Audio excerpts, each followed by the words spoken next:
Hello there. Thank you so much for joining in or watching this replay at your leisure. My name's Andrea Jackson, and I'm going to be talking about how to be fearless during Ofsted inspections. Okay, I smile at this because it just makes me smile, and I think it is quite easy. Okay, so my name's Andrea Jackson. I'm at Nu-Gnu, and Nu-Gnu helps training providers with improving the impact of the training provision for learners, employers and staff. We do this by investigating the perception of said learners, etc. And then we help them to improve that perception to ensure that the training provider is comfortable during any inspections for the business.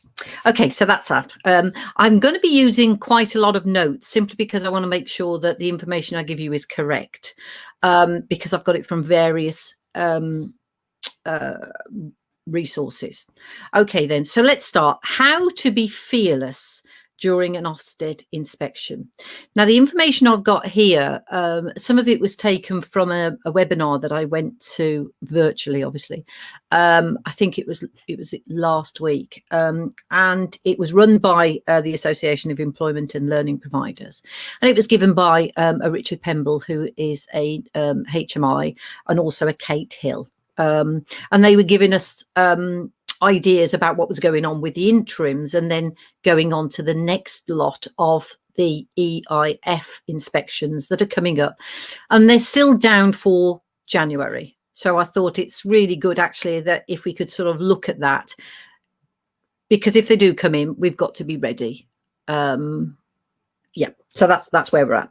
So there was three things. Obviously there's three focuses. There's intent, implementation and impact. Three parts of them is intent, what we are going to do. Implementation, how we are going to do it. And impact is who is benefiting. Now, I am going to do something a bit radical here, right? Because our company firmly believe that actually, if you look at the impact first of your training, the others obviously slot into place, because if the learners are saying that they're on the right course, that they're being stretched and challenged, that they're learning loads of things, that all of the course is in an absolute is planned and staged so that they benefit and they understand and there are segments and they know where they are, etc., then by right it's been implemented, and by right the intent has been there. So let's start from the impact. Now, the things that the inspectors were talking about for the EIF inspections is, do the learners feel safe in this current climate? Now, safe is a big word. It's a big word, and it can be safe at home, safe on the online, because obviously now they're going to be bombarded with stuff because a lot of the training will be online. How safe do they feel? And if they don't feel safe, what do they do about it? And what sort of support are they getting towards that safeness? How do learners manage their study time if they are working from home? I know I've done investigations, inquiries during the past year, and I found that the learners can be too long at the screen, and they're enjoying it, which is great, but again, safe. They need to be aware of safety in front of a laptop.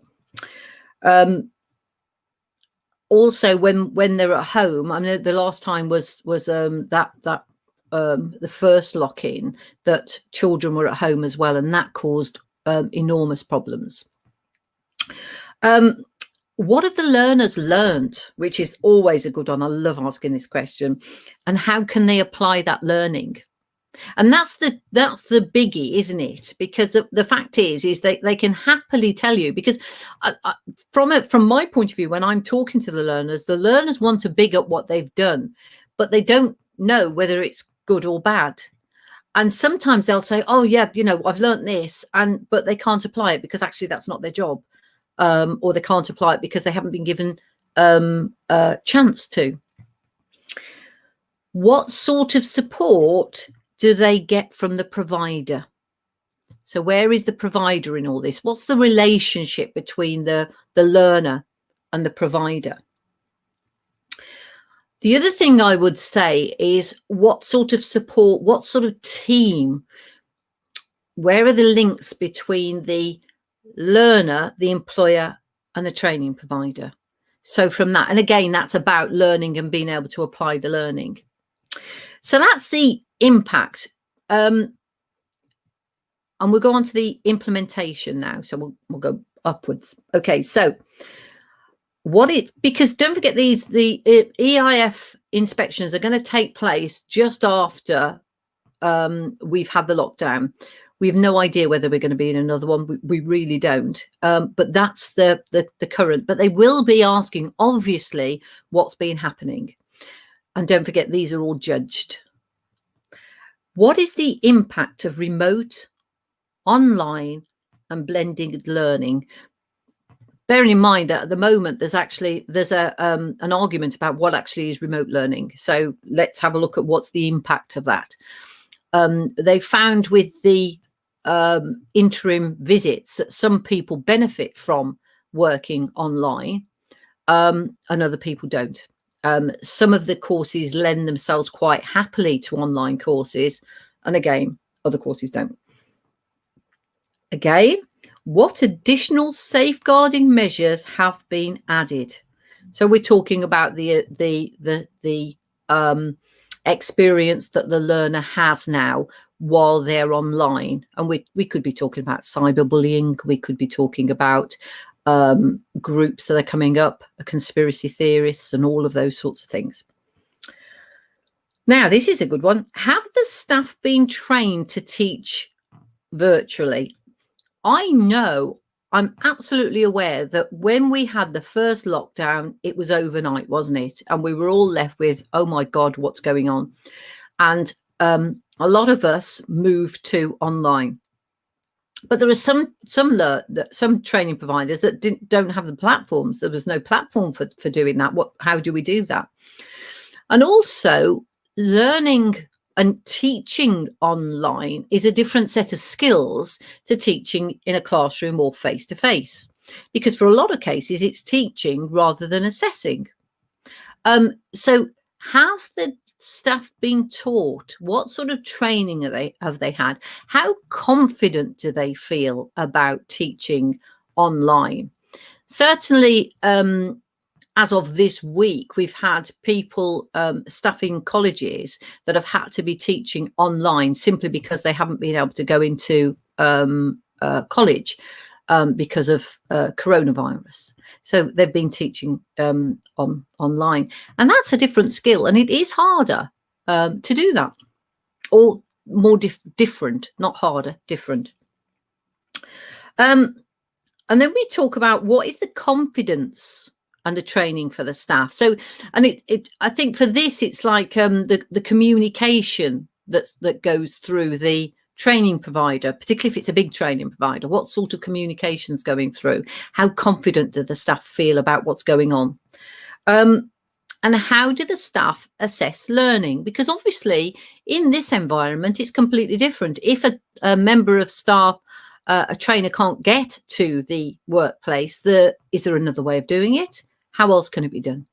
And how has the training provider worked around that?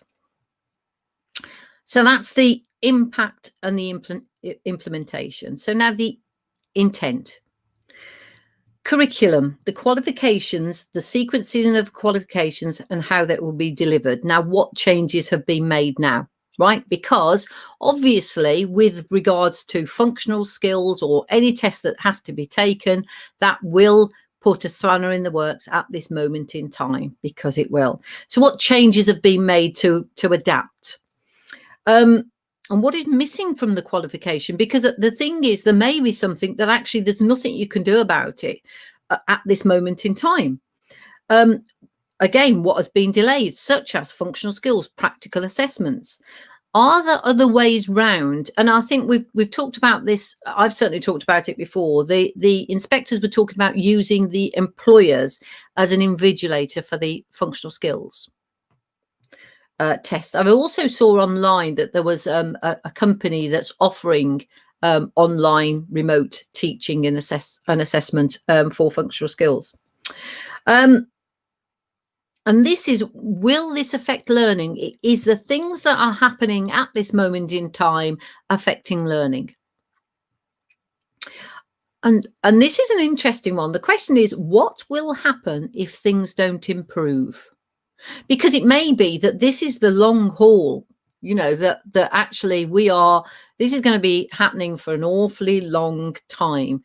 So as training providers, we look at short-term plans, mid-term plans, long-term plans, but actually we're now going mid-term, aren't we, really, with our plans? So what is going to happen if things don't improve? Is there a plan in place? And another interesting one is, can all learners complete the qualifications? And if not, what are we doing about it? What are the training providers doing about it?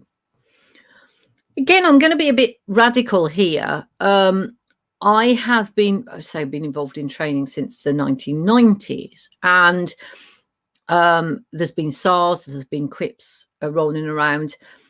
And I think that the SARS and QIPs have always been, some SARS and QIPs have been there just to impress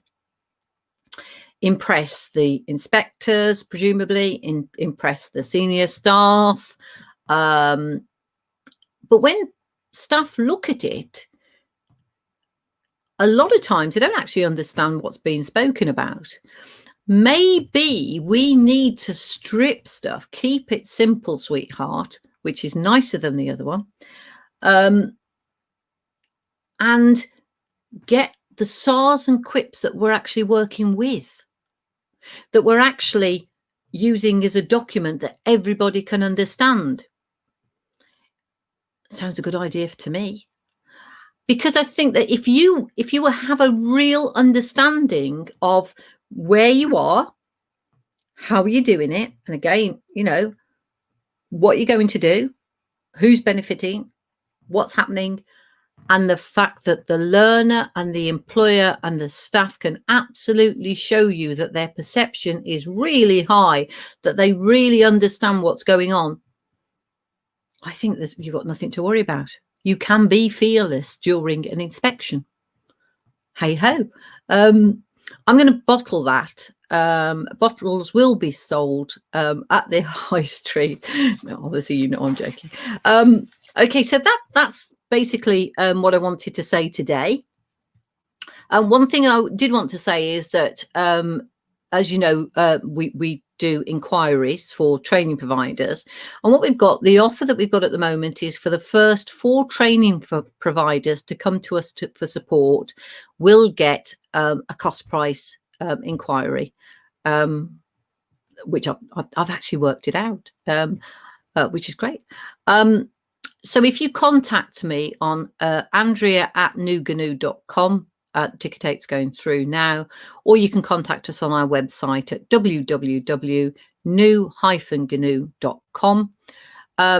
If it comes out, the typing at the end, when they type on and you see the replay, it will always say canoe. I think it's my Midland accent, and I apologise for that, but there's nothing I can do about it. So that's our offer. What I'd like you to do now is to like and share the video, which will be brilliant. Thank you so much. You can contact us with any comments. So if you want to put a comment on the bottom of this, if it's on Facebook, it'll come with the comments at the bottom. Add a comment, that would be great. On LinkedIn, if you could do that, that would be super. Or you could contact me at Andrea at Nu-Gnu, or on our Facebook page, or on our LinkedIn page. It would be great to hear from you. So thank you so much for listening and watching, for goodness sake, watching as well. I'll be doing a blog about what I've just talked about, as long as it's small enough to go into the characters for Facebook and LinkedIn, which is always a tease, really. So I'll be doing that. So as I say, thank you very much. And if you can like and share the video, that's great. Contact me if you'd like to chat about the support that we offer. And you can contact me at andrea@Nu-Gnu.com. There's a hyphen always in between the new and the GNU. You can contact me on there, or you can contact us on our Facebook page or our LinkedIn page. Okay, then. So I'll be seeing you soon, and I will speak to you again. Okay, you take care and have a lovely day. Bye.